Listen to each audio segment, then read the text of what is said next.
I've become the host suddenly.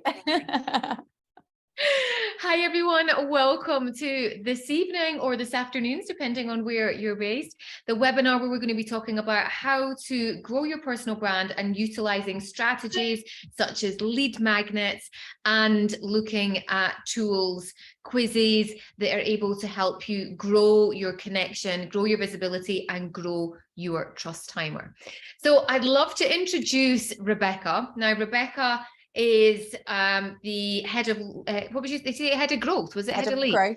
Head of growth, I was right. But you know what, I'll take anything, because in your emails you always say lead the way, so I had in my head head of growth with Score app. Now, Score app is an app that or a piece of software that I've been using for the past 2 months.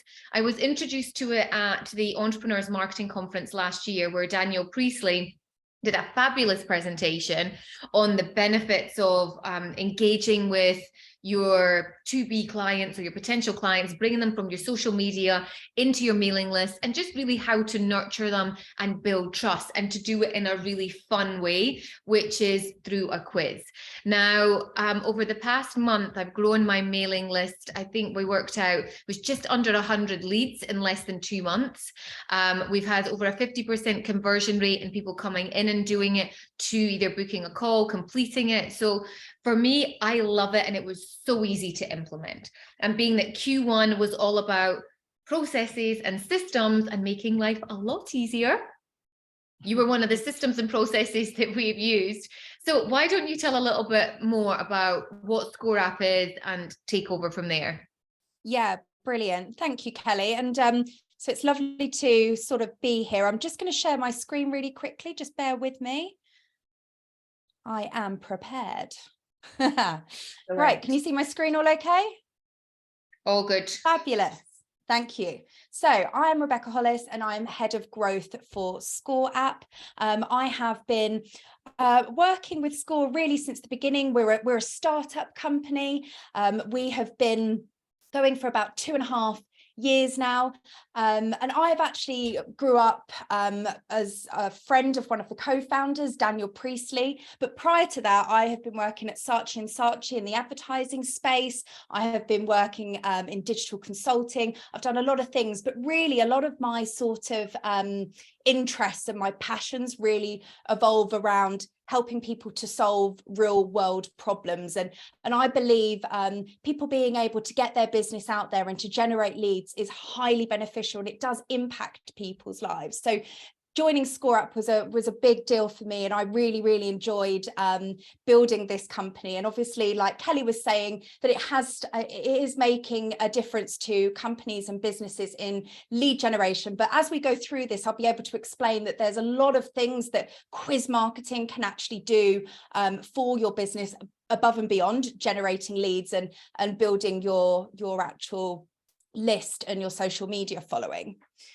So today, we're going to go over a couple of things. I really want to go over what Score App is, but also why people buy. There's a lot of philosophy about why people buy. And I think it's important to understand that side of things before we can go through our funnel and really connect with our customers.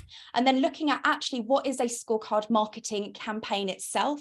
And then being able to use all this lovely data that we're going to be getting in from Score App. So the data that's going to come in from our Score Ads, how can we actually use this to sell, but to really connect with our customers, right? We want to be able to connect with people because it's people that buy from people. It's this real value add that we want to encourage with Score App as well.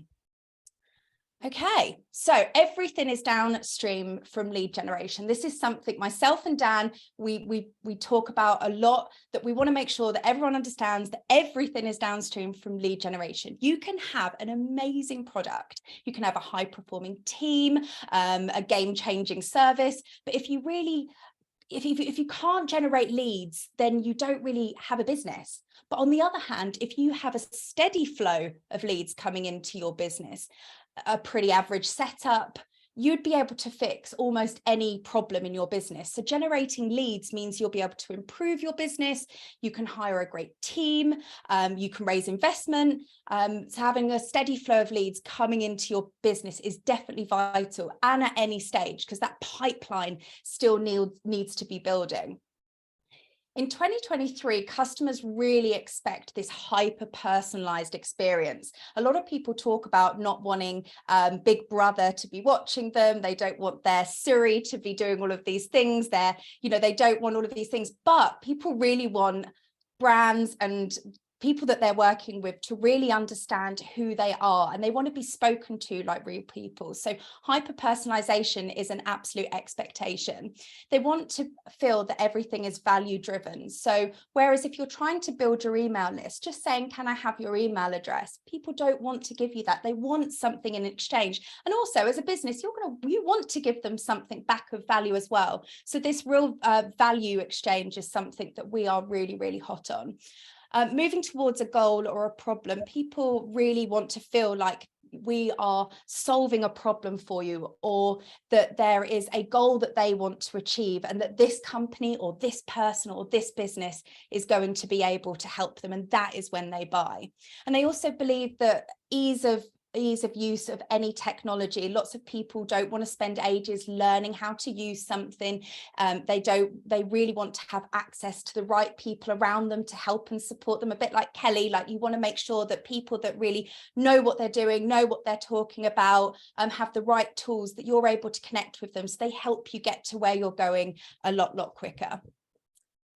So that is really why we built ScoreApp. It was born really to assist service-based businesses in generating more data-rich, hyper-personalized, qualified leads, and at scale. The technology really focuses on value exchange, creating credibility and ultimately more sales. So ScoreApp itself is a powerful marketing software that helps businesses attract warm, qualified leads. With ScoreApp, you can create engaging quiz campaigns that capture the attention of your target audience, and most importantly of all, encourage them to actually take action. And like Kelly and I were speaking about earlier, it's a really, really warm, friendly way to engage with your customers or your prospective customers. So who is it for? It's really for service-based businesses. So if you help people to improve their business, their health, relationship, their wealth, career, happiness, ScoreApp is really the perfect way to generate the perfect clients. But it's not really for businesses that sell things like consumer goods on Amazon, as it will just stand in the way and create another layer that is unnecessary in the decision-making process. Scorecards are really good at helping people to identify how they're going to work with you or how you could possibly help them. So it's fantastic for service-based industries. Scorecards themselves and ScoreApp, we have these beautiful landing pages that you can just fire up. It's very drag and drop, ScoreApp itself. If you've read Daniel Priestley's book 24 Assets, you'll know the value of this like asset wealth creation, and a scorecard is definitely a digital asset for your business. Once they go through the scorecard, they are given these amazing results pages. And this is where you really come to life. This is where really your business and your credibility really jumps off of the page. We make sure that with these results pages that you're able to really customize it, and that it's not just based on how someone scores overall. You're able to really delve deep into the data and deliver customized results, this hyper personalized customized results that we were talking about earlier, so people feel like you're really, really speaking to them, their problems, their needs, their desires. And then with the data, so once you've got all these lovely leads, Kelly said that she's got 100 leads that have been coming into the business. So her back office will be on fire at the moment with all this amazing data. And there's data that you can have on each and every person. So you'll get each one of their answers. You'll be able to really understand who this person is, what drives them, what they need, what they don't need. And you'll also be able to get the aggregate data. So out of that 100 people that Kelly has had coming into her business, she's able to look and see opportunities potentially where she can create products and services to assist her audience in what they actually need. You know, if you posted a question asking, what part of your business are you at? Are you a startup? Are you an enterprise? And Kelly realized that a lot of the people that she's working with are people working for themselves or sole traders. She would be able to create products and services around that. And it's so easy to be able to use and leverage this data in that way. I've asked Just to give you, questions there about that. Sorry, there to just come in, like questions like I've asked is when it comes to personal brand, like, do you have a book out already? And out of the poll, I've got something like maybe only 5% of the people that have a book. So then I'm like, oh, okay, what can I do that could maybe support my audience to help them write a book that might help develop their personal brand? So then you've got your own data that you can then take to other people and go, how can you help with this, or what can you do with that? So it's so insightful and powerful, isn't it? Which is one of the, I'm an ideas person. So my role within the company is I am up in the clouds, I'm connecting with people, I'm coming up with the ideas, and then I'm getting everybody to implement it for me. I am not the techie person, I'm not the data person. I like to be told the data, but there's something so fascinating and so interesting about being able to go in the back of ScoreUp and unpack what everybody is up to, because it's so easy to see it. And if you're excited about your audience and what you can do for them, then this is a perfect way of being able to actually do it and to implement it. Thanks, Kelly. So just to give you a bit of an idea, so we have been working with Stephen Bartlett on his brand new book, Happy Sexy Millionaire. And he has actually created this scorecard, or we actually created it for him on his behalf, to help people understand what it is that's going to be in his book and potentially how it can help them.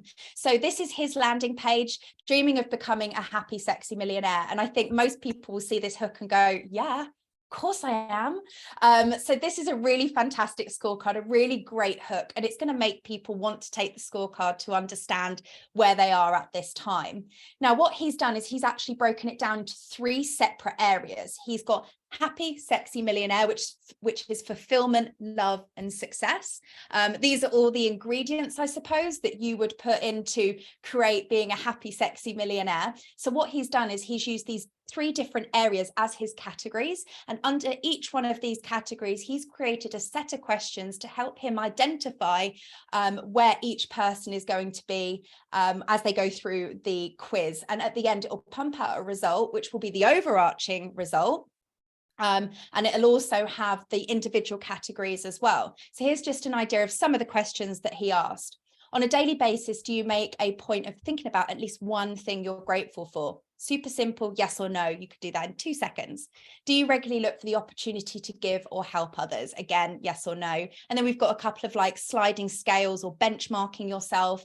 On a scale of 1 to 5, how well do you look after your physical health, such as exercising, nutrition, and movement? So he would have done this for all of the different categories. And at the end, it would have given you an overarching result. So this person kind of seems like they're a little bit in the middle, and they've got a little bit of work to do. So you just do a little bit of a summary about what that means to them and what that means as they've scored against other people.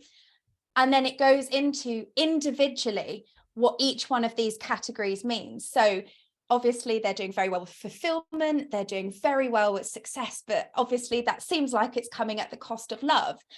So this is somewhere now where they are going to be able to help them, or this book is going to potentially be able to help them, and they can see that there is going to be value in purchasing this book because they can see the area that they are potentially missing.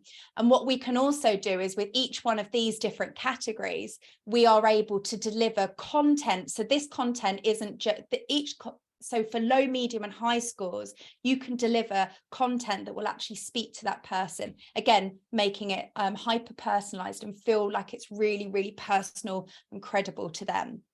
And then at the very, very end, it's the call to action is to buy the book. So what is your next steps? It's actually to buy the book. It clicks through to Amazon and people can actually purchase the book. So it's a really fun and healthy way of being able to interact with people. People are excited about the book, and then he's able to generate leads. And more importantly, for him, this isn't just about sales. He's a data guy. He comes from a performance marketing background. He's going to use all that lovely data and he's going to retarget everybody on all his other products and services. So it's a really, really, so it's not just about this one stream of people coming into your business. There's so many different ways that you can actually use the data.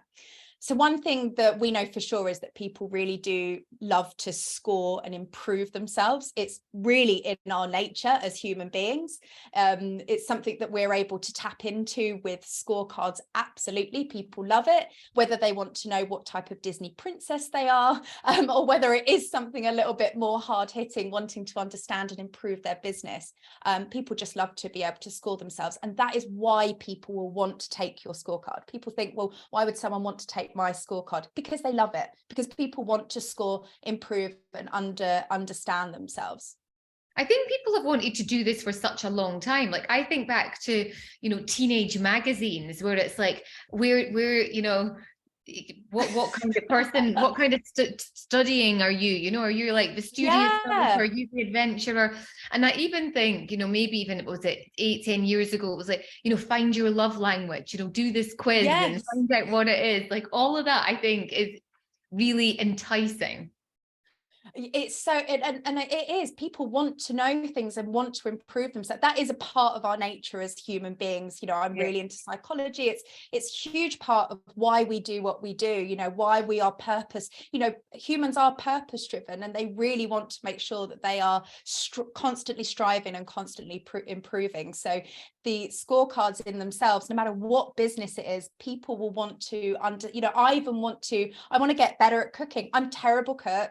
I'm vegetarian, like no one wants to ever cook for me, and I want to get better at it. I'm not passionate about cooking, but I want to get better at doing it. So if there is a way for me to understand and quickly go on a course and do all of these things, I will be open. I'm always open to doing it and improving. And I think that's kind of what these scorecards are tapping into. It's that real entry level, and it's very, very soft way of being able to get people just starting to turn the wheels and thinking about how they can improve themselves. But really, there's a part of this of why people buy. There are clearly many variables. But I want to run through a couple of reasons that I think are some of the big reasons. And from my previous work with Saatchi and working with these huge big brands, there's a lot of work that goes into why do people buy? What are the reasons that they do what they do? And there is no silver bullet. It doesn't matter what your company is, it's going to be very, very different. But once you do understand what it is that makes your audience tick, you've really unlocked Pandora's box. So there's a couple of things. People buy to resolve tension. Now, point A is where they are right now. So this is the goal that they want to achieve, or the problem that they might want to solve. Point B is where they want to be. So this is the goal actually achieved, or the problem that has been resolved. And what all of the best businesses do is help them to identify and bridge that gap in between. So scorecards are really very good at being able to identify where they are. So if you can demonstrate and identify the gap between point A and point B and offer a solution, then people will buy from you. Because if you are able to help them unlock that, to help them understand themselves, then you are going to automatically have credibility from them being able to help them unlock this. So just to give you a bit of an example, R&T Fitness, they are a really fun fitness brand. They help people literally transform. They do these amazing 3-month transformation programs. I don't know if anyone's ever done something like this, but they are really fantastic to be able to do and to go through. And it's quite a big financial investment. So people really need to be in that place of ready to buy to be able to do it, because it's not only just a financial investment, it's a time investment as well. It's a bit of a lifestyle change. So they are clearly able to bridge the gap by identifying where people's fitness needs are and then offering a hyper-personalized solution at scale. So are you ready to transform? There are going to be people there saying, I don't know, am I, aren't I? They go through the scorecard, and their different categories are going to be things like nutrition and sleep and exercise and all of these types of things. So by the end of the scorecard, they're going to be able to see, well, we don't really have to work with you much on exercise. You're doing all of the right things. You seem to be sleeping 7 or 8 hours a night, but it's your nutrition that we really need to work work on, and here is going to be a fantastic plan for you to be able to do it. So it cuts through all that noise and it gets right to the desire, it gets right to the problem that they actually want to solve. So great brands also manufacture demand. So if you have children, then this image will fill you with dread. But if you have been living under a rock, then this is the prime drinks that have really swept the Gen Z generation. And it's really because of these two. It's KSI and Logan Paul, and they are the absolute masters at manufacturing demand. Now, they are not the owners of this company. This is not their company at all, but they are the faces of this company. And between the two of them, they're YouTubers. And between the two of them, they have over 40 million followers, which is huge. And they have a very, very niche market as well, considering it's 40 million followers. Now, what they actually did is they spoke about this amazing drink. It wasn't out on the market. There was pictures of them handing them out at festivals. People couldn't find them in the shops. They were getting frantic about them. And then suddenly they launched it. And then there was a frenzy. So what they did is they limited the supply and then they created the demand. Now they talked for weeks about this. And then once it went out, they created a special offer and it created a frenzy. And this, I mean, I wrote these slides probably about a month ago. It was only then that they had generated 200 million in revenue. I think it's way beyond that now. So they actually limited the supply. They created their own demand, and they were able to make this pretty average drink super successful just because of the way that they used the supply and demand. I don't have kids, but I know all about this. I know. I know it's crazy, isn't it? I see them now like lying on the floor, you know, like the kids all at the parks and stuff like that. And I'm like, it's so average, but I get it. And I have a lot of respect for how they've marketed this product for sure, because it's been super successful. So here is an example of manufacturing demand for Score App. So we actually created a scorecard for Daniel Priestley's new book, Scorecard Marketing. And we actually only offered to send it out this free physical copy of the book only to people that actually signed up before the book came out. So the excitement and sort of the scarcity of people not being able to get this book and the fact that they could get it before everybody else, we've actually shipped out over 10,000 books. This has generated millions of pounds for our company just from sending out a free copy of a book. So, and one of the best things about this as well, so we've created this demand for the book. We never even made 10,000 copies. We were just like, oh, we now need to make the books. So and actually Daniel posted this before he'd even finished the book. So it really, really did create this amazing supply and demand. And one of the best things about this is not only have we sent out these books, not only have we actually generated new customers for Score App, but we now have all this lovely data that we're able to then retarget. We're able to speak to people, we're able to email nurture people. There's lots of different ways now that we can get back in contact with people based on the data that has come in via our scorecard. So it was a really good way of using our own product to be able to generate demand. So people also have dormant desires. And people also buy when you awaken a dormant desire. So active desires are something that someone is proactively seeking. It's at the forefront of their mind. It's something they'd like to have or achieve, or something that they would actually like to resolve. So, you know, if you're thinking, oh, I really need to get fit, and you're out there looking for a personal trainer, a dormant desire is a desire that they don't really know they have, or it hasn't yet been awakened in that person, and they were not really actively looking at something. And a dormant desire needs to be triggered. It's something that they need to see. It's something that needs to come to manifestation through another form. It needs to be triggered, and often this is by marketing. So one of the things with dormant and active desires is the dormant desires is a far greater pull than the active desire. Now, if any of you are in marketing, you will know that with active desires, to get people at the right place at the right time with the right messaging, with the right offer, all the stars really need to align. But with dormant desires, you really have the ability to awaken to a much larger group of people. So there's this huge group of people that sometimes don't know what they want, don't know what they need, and it's buried deep within them. And it's your job to actually awaken and activate that. And that's a far bigger pool of people. This was actually something that I learned 10 years ago when I was working at Saatchi, and this is something that we were very, with when it was like some of the older school style of advertising, when it was like TV ads and stuff like that. People are sitting there watching their nighttime TV thinking, I want to buy a car.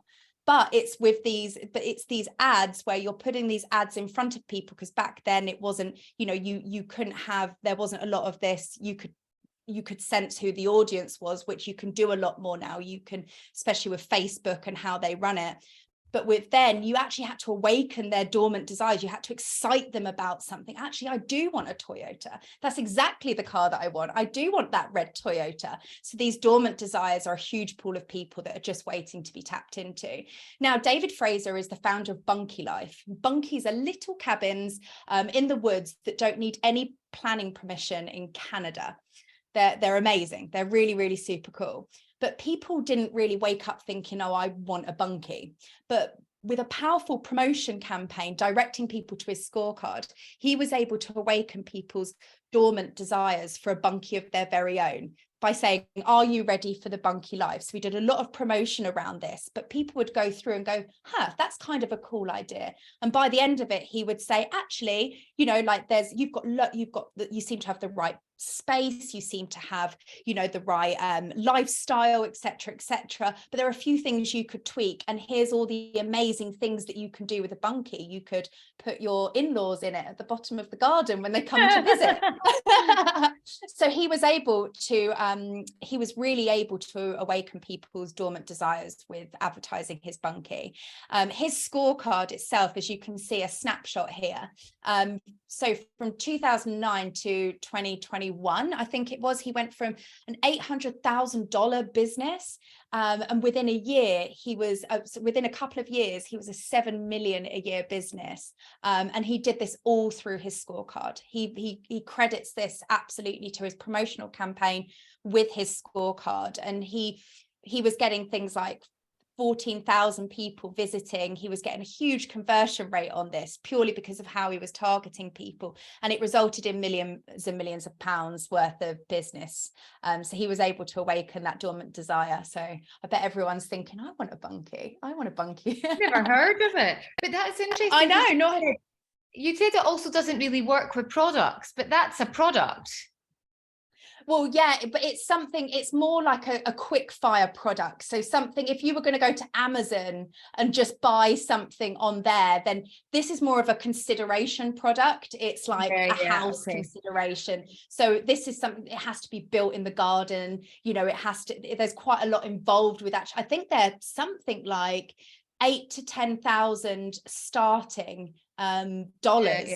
So it's quite a high, so I think it's more these like Amazon ones that you go online, and this is also very service driven, because they have to build them for you as well.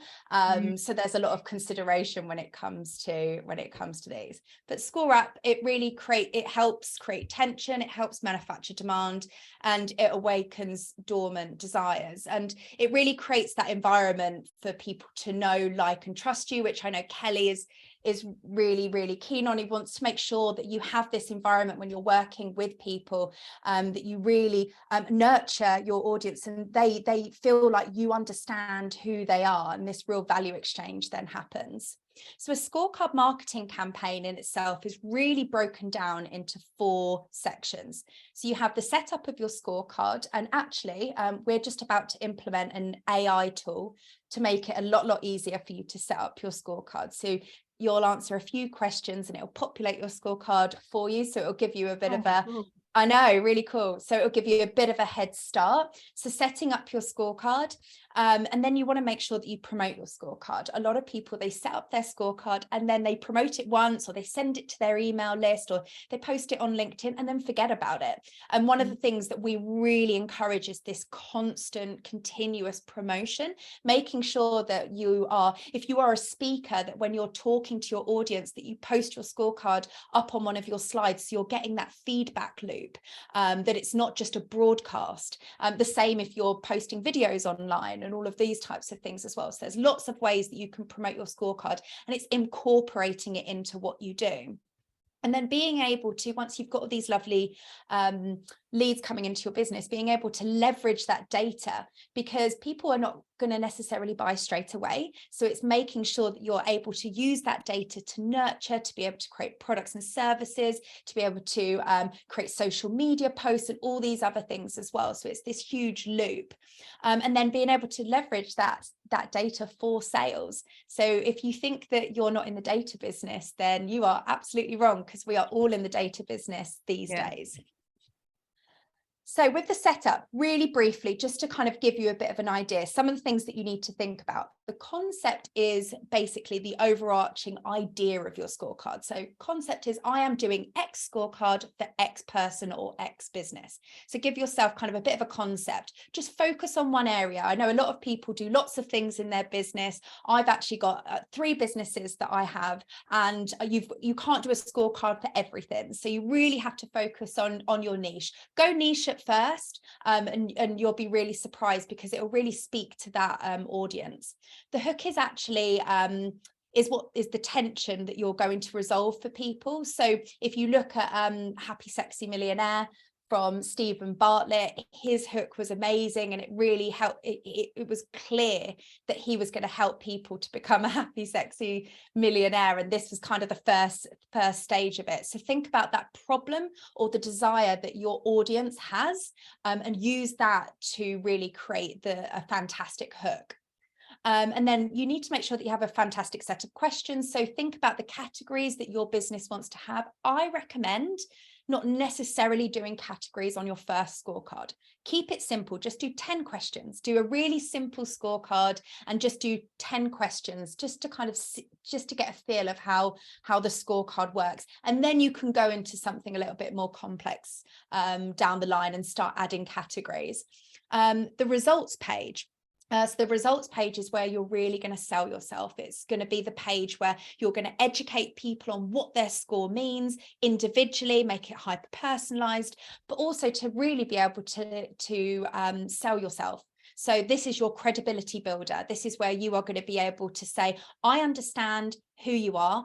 I have a solution to your problem, and this is who I am. This is why I'm so credible. And here's a fantastic offer that is going to help you solve your problem or move you towards this desire. So the actual results page is the all singing and all dancing. Nothing is about you, I feel, until you get to the results page. Everything is about your customer. It's about what they want, what they need. We're helping them discover something about themselves. And when they get to that results page, we tell them about themselves, and then we can tell them about who we are as well. And then making sure that the call to action, the offer, is really going to infuse that person. So whether you don't have to necessarily sell something straight away, you could ask people to come to a call, you could ask people to come to a webinar, come download a free copy of your PDF. It's another lead onto another lead magnet, sign up to my mailing list. There's loads of different call to actions that you can use. To be thoughtful about what you want people to do next. It's all about taking them on this lovely customer journey. And just because they don't buy, maybe you've got a call to action of join my webinar, and 25% of them actually sign up and do. You've still got the lovely data, and you've still got the email addresses that you can retarget them all at a later date. So not all is lost. It's just the very, very start of the journey that you've got with these people. And then also making sure that you connect your scorecard to a CRM system, because what we don't want to do is we don't want to have this lead come in and then forget about it. We want to make sure that we actually do something with it. We had Keep on last week. So we had Darren from Keep, because that's who I use to connect and it automatically connects. So I see where they come from. And just on your point there about what's the call to action after someone's completed our quiz, is at the moment it's book a call with us. So that's the first one. But what we're going to do is at the moment with Keep, we're building a webinar funnel. So Yeah, amazing. Perfect. Those that are maybe going to score under 30% are going to be redirected to watch the webinar, so that we build a bit more of a trust timer with them. And then the call to action at the end of that will be book a call with us. Those that are maybe 30% or more will be able to book a call directly with us. Exactly. And these more touch points are going to be, they're going to get to know you, they're going to get to like you, they're going to get to trust you and see that you are able to help and support them. Keep are fantastic. So we plug into Keep. So it's going to be easy to create those customer flows afterwards. Yeah. But just a quick snapshot of the back office. So you've got your overall you can actually see all the data here at the front, how many people have visited, all the different days, etc., etc. So just a real snapshot. You can delve into the data and detail a bit later on as you go through your scorecard. It's super easy to build it. There's a little build section, and you can go into each individual section and build. And then you can see here, actually, this one here is connected to Keep. So you can connect your scorecard super easy to whatever CRM system that you're using. But the ones that we've actually got here are the ones that have been that are kind of the most popular. So it's a really good way of being able to do it. It's also like a super easy drag and drop system. I am not a techie. I usually get people to do all these things for me. But I will say, one of the things that I have noticed, especially with some of my other businesses, is actually by building your own scorecard. It's so easy to want to outsource stuff like this. It doesn't take that long, but it's so easy to want to outsource this because you kind of think, well, how much do I earn an hour? You've got all of these things and these variables in your business. It's a fantastic exercise to do for your own business. So as I am going through my scorecard, I am really being made to think about my customer. I'm really being made to think, what are they thinking? What do they need? What is actually helping me understand them in this category? And by doing this exercise, by going through it, by filling in all the text, by trying to talk to them in their language, it's just reinforcing to me my relationship with my potential audience, my potential customers. And it's super easy to do it, very drag and drop, but it has been a really we do get a lot of people that say this is a really good business exercise, creating this asset for our business, because we have to step into our customers' shoes. And sometimes we can get so lost in creating this and doing this webinar and that we kind of forget to go a little bit backwards and actually go, okay, what do they need at this moment in time? What are they thinking? What do they want to hear from me? How do I really help them do that? So it's a really good exercise. And then you also have lots of you can really go into the lead form and add lots of different things. So the lead form is basically their name, their email address, etc. You could add 50 things here, but I recommend only adding, really, if you can, their name, their email, and maybe a number, but only add things that you absolutely need, because you're going to get all this lovely data from their questions anyway. That's a given. But if you really only need an email because you're going to be using email nurture, then just ask for that. And the reason I say that is the more that you ask for, the more people go, oh, I don't know if I want to give over this much information yet. I'm not sure if I'm quite ready.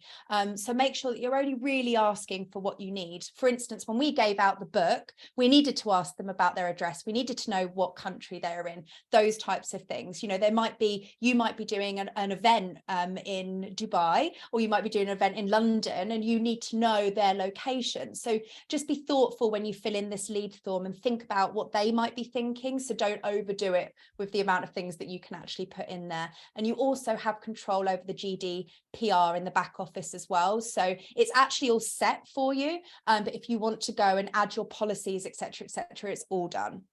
You know what I thought was really useful, Rebecca, there was you ask for the name and the email, whatever it is you ask for. You ask for it at the start before you fill in the quiz. Yes. And not everyone will complete the quiz, but because what happens is if other softwares or things that you download will be like, hey, fill this in, and then put in your name and your email address at the end, and then we'll send you the results. Whereas it doesn't matter whether they've completed it or not, because you've still got their name and their email address. Yeah, exactly. And the thing is as well, if you want to change that, you can actually do that. We default it that way for that reason, Kelly. Okay. We feel that it's there's two ways of looking at that. You can have it where people at first say, oh, I'm not ready to give you my email address yet, I'm not going to do the quiz. Or you can have it where people go through the quiz, you ask them and they've spent time doing it, and then you ask them and then they feel a bit cheated. They're like, oh, you know, you never sort of said that you were going to take all my details in return for this. So we did quite a lot of surveys on this, and we realized that people actually did prefer it at the beginning. They wanted to know up front what was expected of them. Otherwise they're going through the scorecard thinking, what's the catch, what do they want from me, you know, do they want my birth certificate and all of these types of things, because that can, you know, that can be. So if you kind of say up front, but you can change that in the settings. You can also take the lead form off completely. So if you actually wanted to do it where maybe on the final page that you ask them to sign up to maybe an email list, if you wanted to do it in another way, if there's different GDPR based on your industry, you can absolutely do that. It's no problem. It's all in the settings for you. So promotion, I was saying to Kelly earlier that promotion is one of the things that we feel can harbour people's success, and they spend ages getting their scorecard up and running. They've built this amazing asset, they've got excited about it, they've re-engaged their minds in their business by building this scorecard, they've sent it out once, got all excited, and then never done it again. So they've gone through all the leads, but they forgot to keep building their pipeline. And by building your pipeline, it's continuously talking about my scorecard, take my scorecard, and having this as your call to action. You know, Daniel Priestley, who is the co-founder of ScoreUp, it takes someone 5.5 months to become a paying customer. So they are in Daniel's ecosystem for 5.5 months till they even look to buy a book.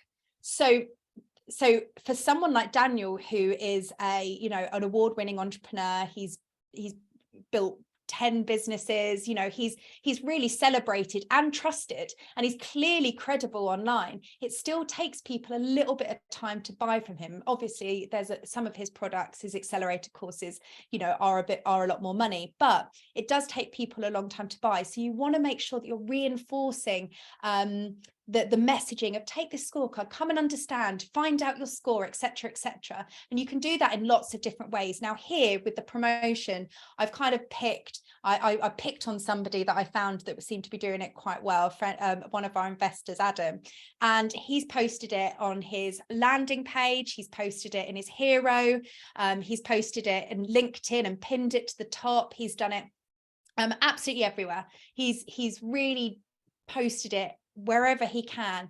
In addition to this, the natural and the kind of the ways that most ways that people will post about their websites, etc., etc. In addition to this, he's also posting videos, he's using it as a call to action, he's speaking about it.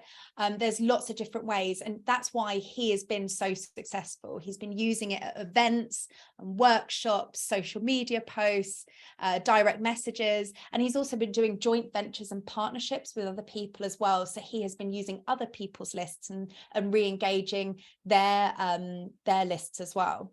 I love that. So you it's can at actually, the end of his email signature. That's a great idea. Yes. Just say that again. It's at the end of his email signature. That's a really good way to put it. Because I'm thinking, right, I've got mine on my links, I've got mine on my social media, but that's one place I haven't got it. So thanks for that. Yeah. So, and another good one is on LinkedIn by pinning it to the top. And there's you know, like it's just a really good way. Like if you send people to your website, they might sign up for your newsletter, or they might go to your contact us page. But if you send them directly to your scorecard, the likelihood that you're going to get their name and their email address is far higher. So it's that in terms of an asset is far, far greater than it would be it would just be a broadcasting website. So this is why he's done it in this way. And this is why we found the people that are the most successful. Look at Bunky Life, those types of people are the ones that are talking about it absolutely all the time, and realize that it's not boring for people, because most people don't see it first, second, third, fourth, fifth time, you've got to keep talking about it. I suppose it's like Gary V. He talks about empathy all the time, and it's only now, I feel like in the last 6 months, that other people are really talking about it and like really feeling it and understanding it. But he's been talking about it for absolutely years, with everyone thinking he was mad and he was crazy. So it takes a while for it to for people to really sink in and go, actually today I've got time to do that. We've tried to make it a bit easy. So in the back office, there's a bit about share. So you can actually embed it into your scorecard, into your website. You can do, you can embed it onto your actual website page. You can do pop-ups. You can do like inline. You can do it in like a chat style on your, so we've done all the coding for you. You just have to go in and drag and drop it into your website or give it to your website developer. And you can share it on all the different places here. So this is kind of a little hub just within your back office that you can go and use to be able to send it and to make sure that you're doing it.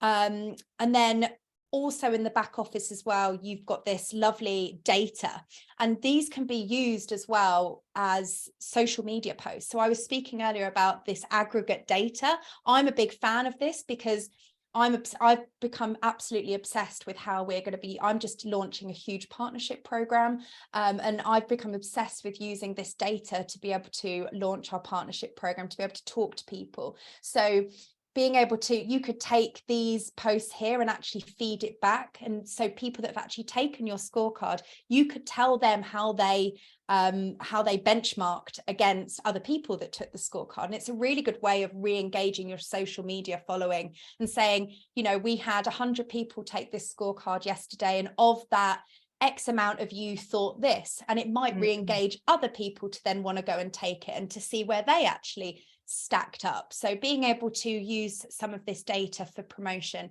is super important as well. So once we have all of these lovely leads that have come into the business, and we're all equipped with the data and everything is all there, and we've got, you know, we seem to be like, we've got 100 leads that have come in and all this great stuff has happened. We then want to start converting these leads into sales. And that is an absolute art form in itself. But by using the data, you can identify the opportunity and go into the sales call equipped with really, really key information. So if you do sales calls, I've just got an example here for you. So hi, Chris, you took the key person of influence scorecard yesterday. Your highest score was for partnerships, 87, and your lowest was for pitching at 26%. And I was wondering, would you like to improve your score? And someone is going to go, yeah, of course I do. So rather than these introductions saying, hi, tell me a bit about your business, and people are like all thinking, oh God, they're going to sell me something. This goes straight to the point. You're able to focus on the opportunity and offer a solution. And so you're also removing that like getting to know you phase that takes up so much time. It gives you that real power in the conversation and real credibility. But like we were saying earlier, not all sales are instant. Often we have to play the long game. So nurture emails give you the potential, or give your potential customer time to really get to know, like, and trust you. And the main driver here is offering value and using the data to feed through into your CRM system like Keep. And so it's hyper personalized as well. So I often think of the long game, and then if anything, if you get anything immediate, then it's an absolute win. So just an example of an email. So thanks so much for taking the key person of influence scorecard. We really hope you found the recommendations helpful.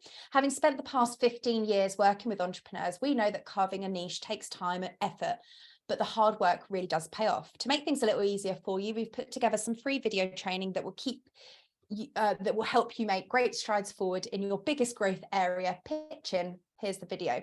So it's a really good way of being able to say, you don't probably need the other 5 things that we could potentially talk to you about. Here's the thing that's going to hopefully move you forward in the area that you needed to. So this is still offering value directly towards their problem, but there's no hard sell.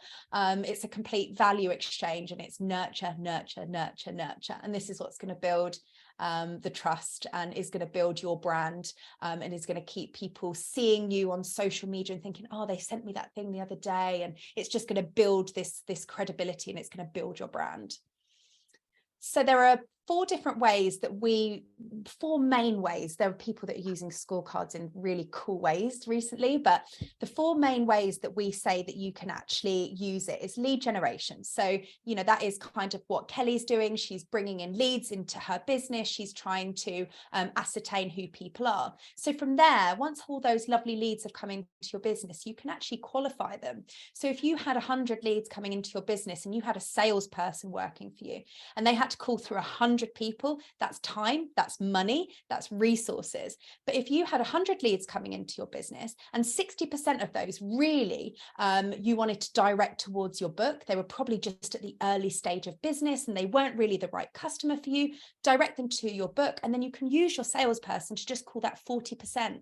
So then this sales cycle is sped up, and it's a much easier way of being able to target and prioritize the people that really, really need you.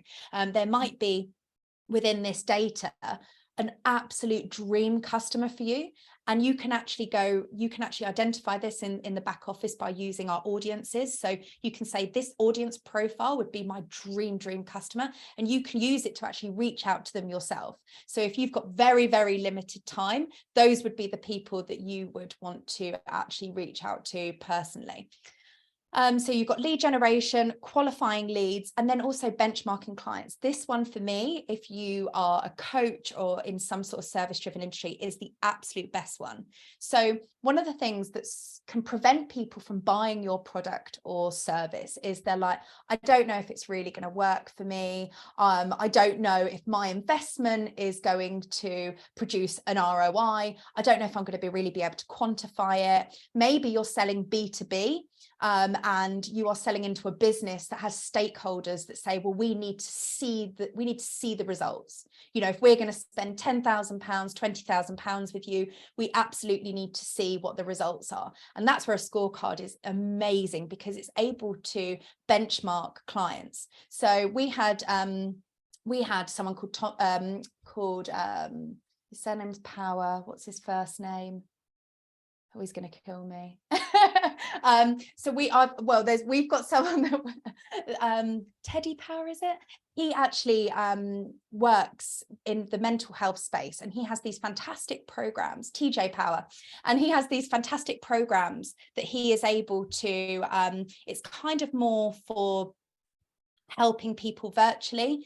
So it's being able to support them in work and business. He believes that there's like an absolute correlation between the two. And he wanted to sell this program into the NHS, and the National Health Service, and he actually won the contract because he was able to say to them, I can take all of the nurses through a scorecard, and I'll be able to deliver you the data right at the beginning. So I'll be able to tell you where you are starting. And then 3 months later, I will be able to tell you, I'll send them the scorecard again, and I will be able to tell you where they were at point A and now where they are at point B. And I'm going to be able to give you all of that data so you know how your money was spent, you know how you moved the needle, which is massive to be able to do and to produce. So if you are a business coach, you can say, once they've gone through the program and you test them again, because a lot of people forget where they were on day one. I don't know, coaches are going to be going, yep, where you are on day one. Once they've gone through the program, they kind of forget how bad it was, or how disorganized they were, or whatever it was, or how low they felt at a certain point, to be able to then go back and say, okay, this is where you were on day one. You've moved the needle all by this. This is where your recommendations are going to come in. This is where they're going to buy your next product up. So if you're going to be able to demonstrate how you've moved the needle for them in black and white, then it's a great way of being able to showcase that to people. And it's a good way for them to feel like that they're going to be able to see an actual tangible result. And then developing teams. So the aggregate data, or the individual data, is really powerful for decision making in the workforce. You're able to really use scorecards to be able to ascertain what your team is actually doing, and be able to implement things like the mental health program it's very, very good for HR teams as well, because they're going to be able to implement programs and things based on what their workforce actually needs. So those are kind of the 4 use cases that we've discovered that people are really using ScoreUp for at the moment. So getting started. Creating the scorecard. So the actual scorecard itself, I think Kelly's going to send out a link for you. I don't know if you've got that link, but Kelly's got a link where she's got a 30-day free trial. So you can try for 30 days completely free. You can cancel at any time. You can actually cancel at any time, even when you become a member. So we've sent that out to Kelly. So if you wanted to try this for free, you can give it a go. We've got loads and loads of things to help you get started. We have Set Up and Score with Lee, who's fantastic. She's our head of product, and she's our head of customer success. She will take you through setting up your scorecard and get you going and give you lots of fabulous ideas. We've also got an online community where we've got lots of entrepreneurs and business owners all sharing their scorecards and networking as well. So you can join that. We've got an amazing learning center, so you can go in and delve and understand all the different ways that people are using it, understand it better, look at different strategies and case studies and templates, all of those types of things. We've actually got a tick box, 29 ways to launch your lead magnet. So you can literally go through all the things that we've discussed today and tick it off to make sure that your scorecard is super successful. We've also got a book, Scorecard Marketing, that you will be sent. It's a part of your onboarding sequence. So we want to make sure that we're sending that to all of our customers. You can get hold of anyone at any time. We have a live chat.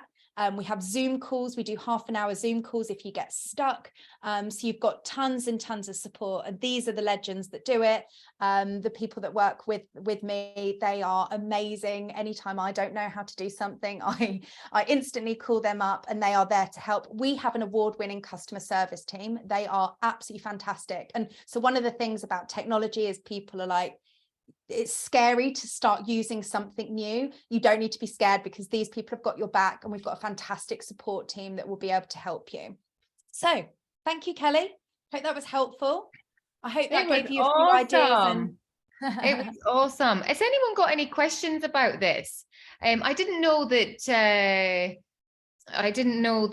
Stephen Bartlett did. I think I've even done his quiz long before I knew about Score app, but I'm sure I did that. Yeah. So yeah, we did one with Jay Shetty as well. Jay Shetty uses it all the time. He almost breaks our system when he does it. So he'll send it out and he'll go to like millions and millions of people, and they'll be clicking it, and all of a sudden it spikes in our back office, and we're like, okay, Jay's done a post. So